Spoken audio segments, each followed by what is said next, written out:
De la variolización a la vacuna. España y la primera misión internacional de inmunización contra la viruela. La viruela es una enfermedad infecciosa severa que mató y deformó a millones de personas en todo el mundo desde sus orígenes hasta que en 1980 la Organización Mundial de la Salud la declaró erradicada, habiéndose denunciado el último caso en 1977 en Somalia. Hasta esa fecha se estima que en el siglo XX murieron 300 millones de personas. Algunos estudiosos datan su aparición unos 10.000 años antes de Cristo en África, aunque otros aseveran que recién hay evidencias de su rastro entre el 1100 y el 1600 antes de Cristo en momias egipcias como la de Ramsés V y en descripciones del siglo IV después de Cristo en China. Sin embargo, el Instituto de Groot para la investigación de enfermedades infecciosas de la Universidad McMaster de Ontario ha recuperado y secuenciado el ADN del virus obtenido de unos restos momificados de un niño sepultado en Lituania en el siglo XVII y considera, por el rastreo de las cepas, que la viruela no estuvo presente en el mundo antes de 1530 y que las marcas halladas en restos más antiguos corresponden a otras enfermedades exantemáticas. Sin embargo, el itinerario más difundido afirma que desde los países asiáticos pasó a Europa, donde numerosas epidemias de viruela la azotaron, entre otras, durante la Edad Media. Morían entre 200.000 y 600.000 personas por año y la mayoría de quienes sobrevivían quedaban ciegas por lesiones severas en las córneas y con cicatrices profundas en sus cuerpos con una letalidad del 20 al 40%. De Europa la trasladaron a América en el siglo XVI las expediciones descubridoras y pobladoras de los territorios ultramarinos de España y Portugal. El contagio a la población aborigen produjo la gran catástrofe demográfica, ya que los indios nunca habían tenido contacto con esta enfermedad. En los viajes por mar solían producirse contagios de enfermedades, muchas veces debido a las malas condiciones higiénicas, al tiempo prolongado de contacto entre las personas, y por ende, si había algún síntoma o alguna lesión visible en la piel, se prohibía bajar a los pasajeros y a la tripulación en el puerto de arribo, exigiéndoles que cumplieran una cuarentena, 40 días, debiendo fondear alejados del puerto y privados de toda comunicación. En el siglo XVIII se desató una gran epidemia en Europa, donde ya se aplicaba la llamada variolización, que consistía en la inoculación del virus como medida profiláctica que prevenía, protegía de la enfermedad y que se utilizaba en el Imperio Otomano. Desde allí fue introducida a Inglaterra por la exploradora Mary Woodley Montagu. La variolización se introdujo en España en 1730 y en América, en Buenos Aires en 1777, en Lima en el 78, en Bogotá en 1782 y en México en 1799. En 1796, Edward Jenner, observando el entorno rural de Berkeley, en Inglaterra, condado de Gloucester, y recogiendo testimonios de las ordeñadoras de vacas, descubrió propiamente la vacuna. A ellas les solía aparecer algunas pústulas en las manos, una especie de viruela de vaca, cowpox, variante leve de la mortífera viruela humana. Tras un seguimiento de estas manifestaciones, constató que esas mujeres que enfermaban de las viruelas ordinarias no tenían manifestaciones porque estaban inmunizadas por este primer contacto con la viruela de la vaca. Entonces tomó suero de una pústula de vaca y le inoculó en James Phillips, un niño de 8 años. El pequeño mostró síntomas de infección de viruela vacuna, pero leve, y sobrevivió, y según el seguimiento después resistió otras epidemias de viruela ordinaria. A través de esta y otras experiencias, Jenner observó que aquellas personas que habían padecido la viruela de las vacas, cuando recibían el pus procedente de un varioloso común, no presentaban ningún síntoma o como mucho un ligero enrojecimiento de la piel, y tras múltiples pruebas y verificaciones, Jenner publicó sus trabajos en 1798. Y ya en diciembre de 1800, el procedimiento había llegado a España, concretamente a Puigcerdá, de mano de Francisco Piquillem y Verdacer. Él fue el primero en vacunar a 3 niños de ese pueblo, de la localidad de Puigcerdá, en Cataluña, el 3 de diciembre de 1802, con pus vacuno, remitido desde París por François Collomb, uno de los médicos que estaban en contacto directo con Jenner. El Diario de Barcelona del 19 de abril de 1801 y la Gaceta de Madrid del 13 de octubre del mismo año daban cuenta de lo acontecido en aquel lugar de Cataluña.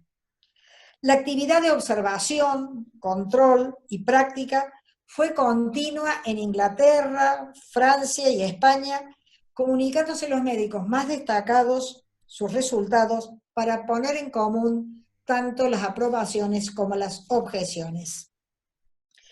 Tanta celeridad en un tiempo en que las noticias viajaban a pie, a caballo o en barco de vela, da una imagen de la gravedad de las circunstancias, ya que varios miembros de familias reales habían padecido la viruela y causaba estragos en la población en general.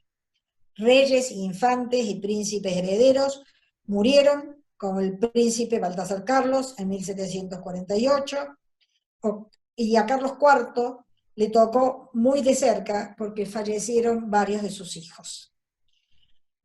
Rápidamente el método Jenner se difundió por Europa y Francisco Javier de Balmis tradujo al español el libro del francés Jacques-Louis Moreau de Lasarte, Tratado Histórico y Práctico de la Vacuna, en el cual se detallaba el procedimiento para vacunar, conocido como el primer manual de vacunación de la historia, y queda claro que comenzamos a hablar de vacuna en razón de que se inoculaba pus de una pústula de una vaca.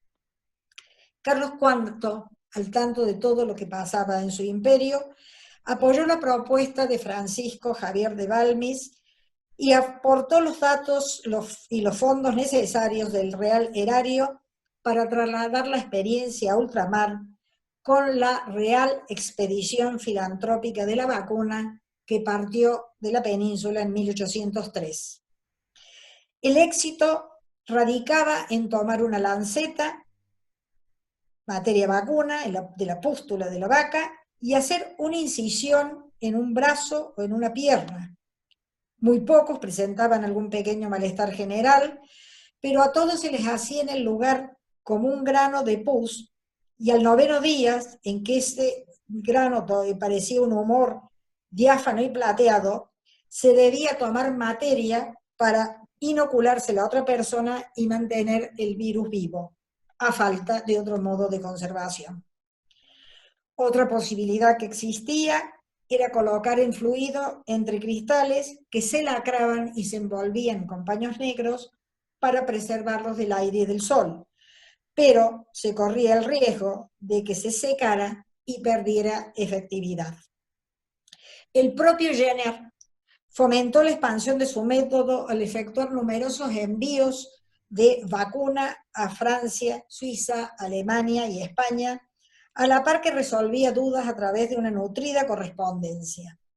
Alentó la expedición mediterránea llevada a cabo en 1800 por los médicos Joseph Marshall y John Walker, que vacunaron a las guarniciones inglesas de Gibraltar, Menorca y Malta, y promovió las primeras vacunaciones en América al enviar hilas empapadas de la materia vacuna a su amigo de la infancia y condiscípulo John Clinch, que ejercía como médico y reverendo en Terranova.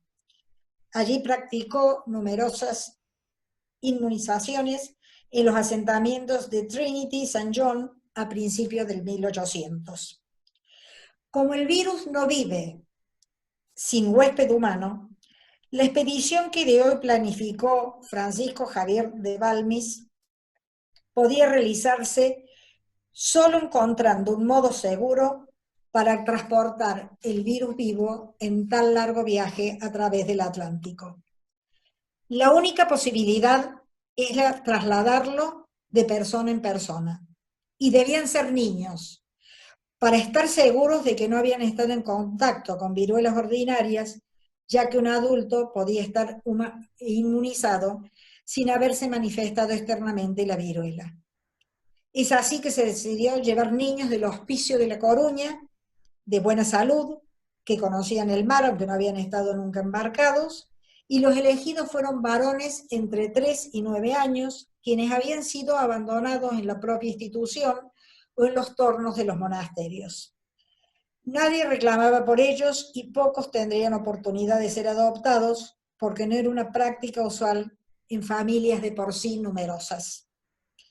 Las reales cédulas y reglamentos aseguraban que los pequeños serían bien tratados, mantenidos y educados hasta que tuvieran ocupación o destino con que vivir, conforme a su clase, y devuelto a los pueblos de su naturaleza, los que se hubiesen sacado con esa condición. Cada niño recibió un atillo que contenía 2 pares de zapatos, 6 camisas, un sombrero, 3 pantalones con sus respectivas chaquetas de lienzo, otro pantalón más de paño para los días más fríos. Para el aseo personal, 3 pañuelos para el cuello, otros 3 para la nariz y un peine.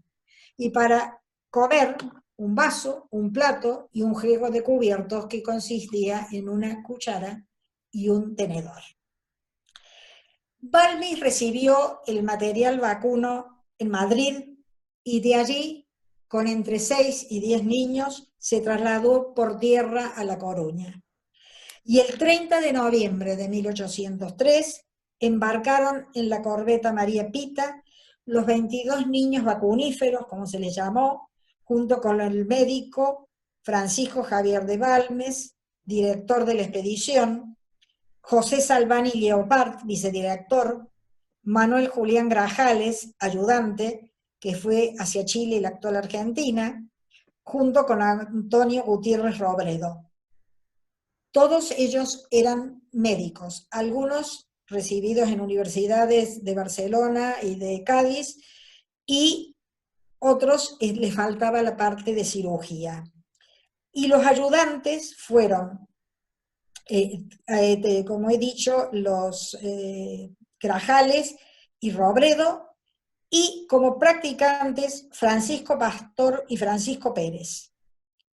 Basilio Bolaños, Pedro Ortega, Antonio Pastor fueron enfermeros, y la única mujer fue Isabel Sendal Gómez, rectora de la Casa de Niños Expósitos de La Coruña, que ofició de madre de todos los niños, incluso de su hijo Benito Vélez, que iba en ese grupo. En La Coruña se ha hecho en la década del 2010 un monumento al recuerdo de estos niños, de los cuales se conocen los nombres y la edad, porque existe la lista de estos: Jacinto, de 6, Florencio, de 5, Manuel María, de 3 años, José Melitón, de 3, Ignacio José, de 3, Andrés, de 8, y además viajó don José Lafite, un vecino de La Coruña, en calidad de encomendero. Durante el viaje se le hicieron vacunaciones sucesivas de brazo en brazo con el objeto de mantener el virus fresco y para que no perdiera el poder profiláctico. Se descartó el traslado entre cristales, como habíamos dicho, pues no sabían si resistiría activo el fluido en un viaje de casi 2 meses y con las altas temperaturas del Caribe. Temían que se secara y no cumpliera el fin previsto. Por el tiempo que iba a durar la travesía hasta América, calcularon que hacían falta de 12 a 16 niños cada 20 o 30 días transcurridos. Además de los niños, la expedición llevó lienzos para vacunaciones, 2.000 pares de vidrios para conservar el fluido vacuno en casos extremos, una máquina neumática, 4 barómetros, 4 termómetros, 500 ejemplares del Tratado Histórico y Práctico de la Vacuna de Moreau de la Sarthe, traducido por Francisco Javier de Balmis, y 6 libros en blanco para llevar un registro de cada vacunación y realizar su seguimiento. La primera escala fue en enero de 1804, en Canarias. La segunda en febrero, en Puerto Rico, donde no tuvieron que vacunar porque ya había llegado material a la isla desde la colonia de Saint Thomas. En marzo llegaron a La Habana y siguieron hasta Venezuela. Al salir de este puerto de La Guaira, se dividió en 2 ramas, navegando uno, como se ve en la imagen, hacia la América Meridional a cargo del subdirector José Galvani y dirigiéndose la otra con Balmis a La Habana. De ahí a Yucatán. En esta provincia se subdividió también y Balmis fue desde el puerto de Sisal para el de Villahermosa, en la provincia de Tabasco, a propagar la vacuna por Ciudad Real en Chiapas hasta Guatemala, dando la vuelta por el dilatado y fragoso camino de 400 leguas hasta Oaxaca. Mientras que el resto de la expedición, que arribó felizmente a Veracruz, no solo recorría todo el virreinato de Nueva España, sino también las provincias internas, de donde debía regresar a la Ciudad de México, que era el punto de reunión para todos. Balmis prosiguió luego su viaje hacia el oeste, hasta el Acapulco, y embarcó en la fragata Magallanes en febrero de 1805, y así como se conocen los nombres de los 22 niños que subieron en La Coruña, aquí se ven los niños que llevaron para el cruce a Filipinas. Llegaron a Filipinas, a las Islas Visayas, a Macao y a Cantón, con 26 niños. María Sendal y su hijo Benito, separando los niños que portaban la vacuna de los que aún no vacunados, que les ayudarían a transmitir el virus.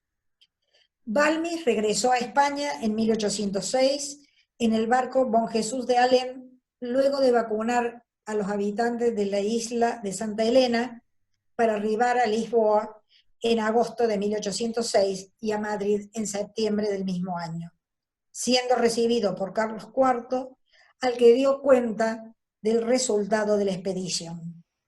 Isabel regresó a Nueva España y se instaló en Puebla, según afirman algunos historiadores, donde murió. De ella, dijo Balmis en una carta que escribe en Macao en 1806, la mísera, por misericordiosa, rectora, que con el excesivo trabajo y rigor de los diferentes climas que hemos recorrido, perdió enteramente su salud, infatigable noche y día, ha derramado todas las ternuras de la más sensible madre sobre los 26 angelitos que tiene a su cuidado, del mismo modo que lo hizo desde La Coruña, y en todos los viajes y los que ha asistido enteramente en sus continuadas enfermedades. Salvani, por su parte, cumplió un derrotero más prolongado en el tiempo y extenso en la geografía, con muchas dificultades, por el clima, el transporte y su salud que se iba deteriorando. Partió también desde el puerto de La Guaira, y en mayo de 1804 llegó a Cartagena de Indias, en diciembre a Santa Fe de Bogotá, a Quito en julio de 1805, a Lima en mayo de 1806. Hay que tener en cuenta que de Ecuador a Perú están un año vacunando, a La Paz en septiembre de 1807, a Cochabamba en 1810, donde Salvani murió.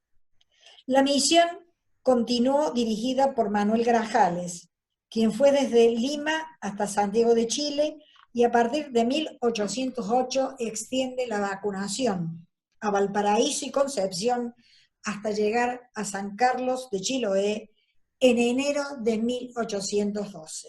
Tengamos en cuenta que habían sido los problemas con Inglaterra, con Francia, la invasión francesa a España, etc.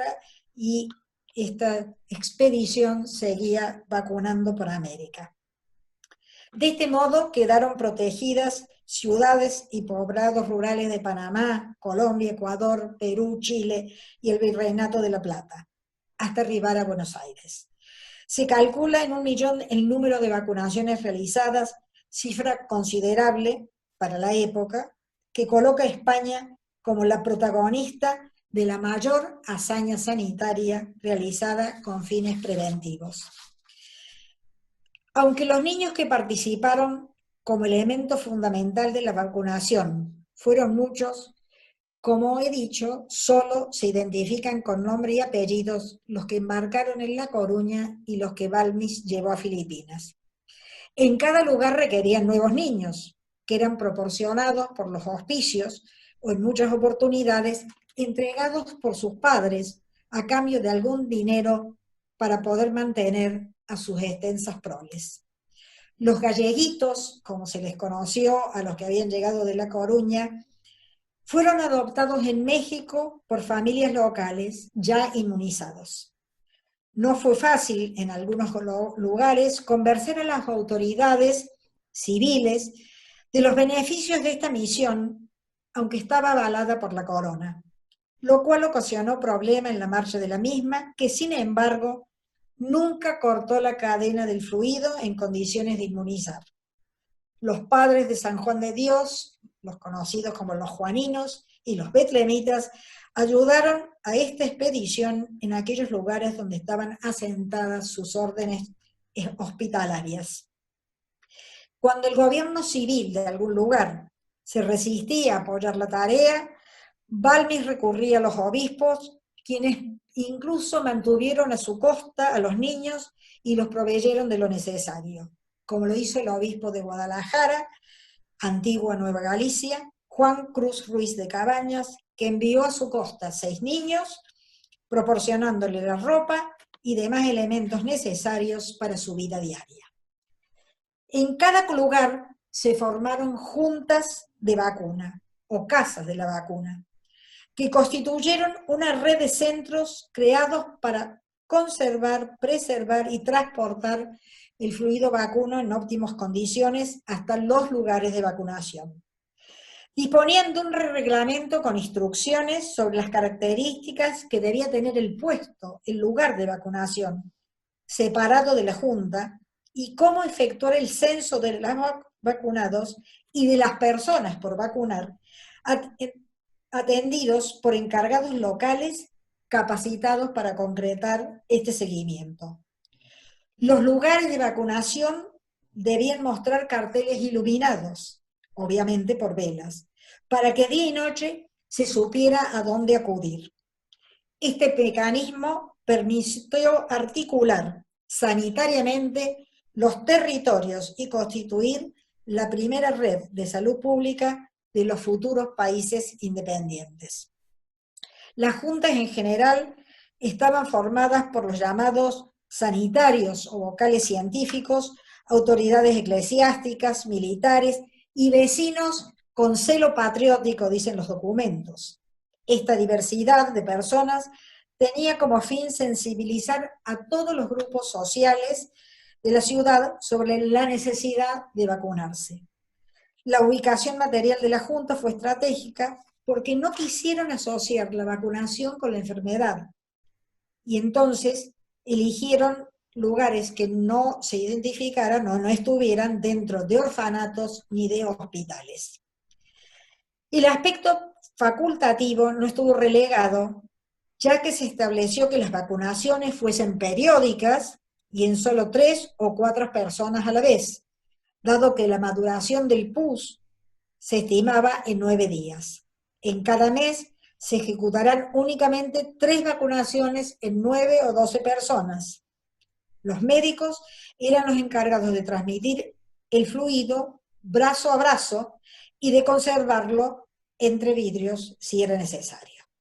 Como si se tratara de un programa de vigilancia de reacciones adversas, se le aconsejó llevar un diario de las novedades y anomalías de cada individuo inoculado con la finalidad de poder establecer precauciones para el futuro.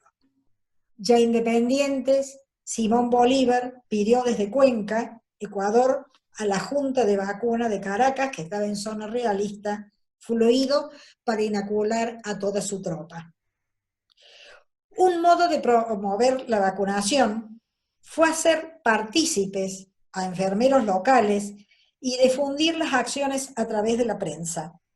La estrategia desarrollada guarda una indudable similitud con los modelos de planificación sanitaria del siglo XX. Los puntos esenciales fueron aplicar la vacuna de modo gratuito a toda la población, adiestrar a las personas de cada lugar para la preservación y administración de la misma, para que la gente tuviera confianza, crear estructuras estables para asegurar la conservación del fluido y establecer un modelo homogéneo de prácticas y evaluación. En síntesis, gratuita, universal y costeada por la hacienda pública, según la Real Orden del 5 de junio de 1803. En América se sufragó muchas veces con el ramo de tributos de indios, censos de indios, diezmos eclesiásticos, y lograron así la perdurabilidad con una estructura de control y las llamadas juntas subalternas que dependían de las centrales para reforzar la red de aplicación. Elaboraron reglamentos específicos y calendarios, hicieron propaganda en la prensa, difundieron lugares de vacunación, redactaron cartillas de vacunación, hicieron anotaciones de seguimiento de las reacciones adversas y mantuvieron reuniones de información y control de la tarea. Balmis regresó en 1810 en otro viaje a México, en el que redactó un nuevo reglamento para impulsar la estrategia de perpetuación del fluido vacunal. Los vacunadores contaron con un sistemático plan de trabajo desde el comienzo. El primero, organizado entre marzo y diciembre de 1803, es decir, habían salido en noviembre. Entonces, antes de la partida, ya habían organizado en Madrid estos controles. Las juntas centrales se localizaron en las capitales que tenían audiencia, como Tenerife, México, Puebla de Los Ángeles, Guadalajara, La Habana, Quito, Lima, Caracas, Santa Fe y Charcas, entre otras. Las subalternas las ubicaron en las ciudades de mayor población. A la vacunación se sumaba en las áreas urbanas medidas complementarias para enfrentar la enfermedad.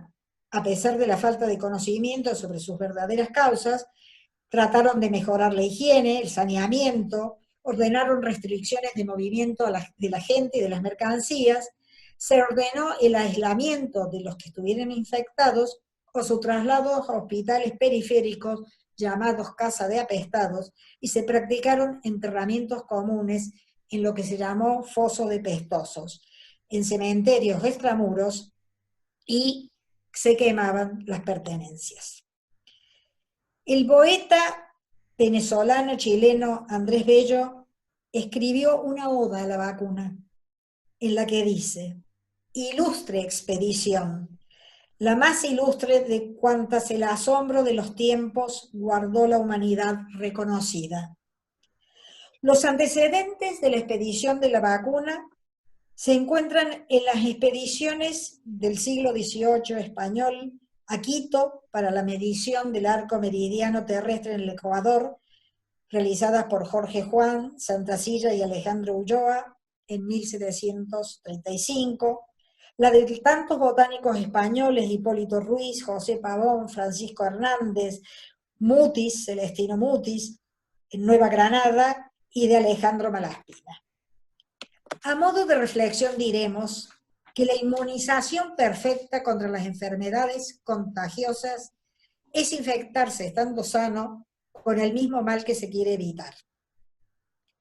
La enfermedad dejó de ser un designio divino, como la viruela, que era considerada una plaga bíblica, para comprobar que era prevenible.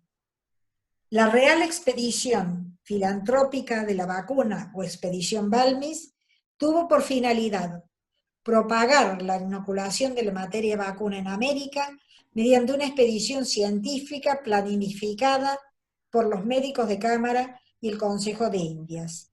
Se considera la primera expedición sanitaria realizada en la historia, pues fue uno de los primeros pasos para la erradicación de la viruela a escala mundial. En 1881, en honor a Jenner, Louis Pasteur propuso que la palabra vacuna debía utilizarse para todas las inoculaciones de protección que se estaban desarrollando en el mundo. Isabel Zendal Gómez es considerada por la Organización Mundial de la Salud como la primera enfermera de la historia en misión internacional. El propio descubridor de la vacuna, Edward Jenner, escribió sobre esta expedición: no puedo imaginar que en los anales de la historia se proporcione un ejemplo de filantropía más noble y más amplio que este. Y sobre el mismo hecho, Alejandro von Humboldt en 1825 dijo: este viaje permanecerá como el más memorable en los anales de la historia. Dice Francisco Pillem en la carta tercera que le escribió quien había estado vacunando en Puigcerdá: la vaca, que sirve al hombre alimentando con su carne, su bebida, el cuero, los cuernos y hasta su excremento, conviviendo con hombres y proporcionándole calor, ya que los establos estaban en las zonas bajas de las viviendas rurales para la falta de calefacción. Él mismo decía: los detractores de la vacuna, que los había en aquella época, dicen que ha muerto gente, y es que la vacuna previene de la viruela, no de la inmortalidad, ya que él afirmaba que no eran víctimas de las vacunas quienes luego de un tiempo, meses o años, sufrían garrotillo o una angina. Antes de su erradicación, en 1980, se conservaron congeladas 2 muestras del virus de la viruela, una que se custodia en el Centro Nacional de Investigación de Virología y Biotecnología, conocido en la era soviética como el Instituto Vector, ubicado en la localidad de Koltsovo, provincia de Novosibirsk, en la región de Siberia. Allí guardan 120 cepas, es decir, que es el virus con las varias mutaciones. Allí sufrió una explosión en septiembre de 2019 que alarmó al mundo. El otro virus congelado, que en este caso son 450 cepas, se halla en el Centro para el Control y Prevención de Enfermedades de Estados Unidos en la ciudad de Atlanta, congeladas a 60 grados bajo cero y en trozos de tejido humano. Dado que no se vacuna contra la viruela desde 1980 y los efectos tienen una garantía general de 10 años, la población vuelve a ser vulnerable porque va desapareciendo la denominada inmunidad de rebaño. Para los argentinos, recordaremos que antes había que ponerse, para viajar, antes de 1980, que se llamaba vacuna internacional. Era la vacuna de la viruela. Es decir, que muchas personas que aún viven han sido vacunadas de la viruela y contribuyen a esta inmunidad de rebaño. La OMS, es decir, la Organización Mundial de la Salud, declaró a principios de este año 2020 que las dudas y el rechazo a las vacunas constituían una de las 10 principales amenazas para la salud mundial. Que el ejemplo que dio España con la expedición filantrópica de la vacuna a comienzos del siglo XIX fortalezca en estos días la esperanza, confiados en que en lo más sencillo, algún estudioso observador como Jenner encuentre el modo de dominar el COVID-19. De hecho, uno de los equipos científicos que trabaja para el hallazgo de una vacuna pertenece al instituto que lleva su nombre en la Universidad de Oxford. Y las tareas de apoyo al estado de alarma en España, que cumple el ejército, ha sido bautizado Operación Francisco Javier de Balmis. Muchas gracias.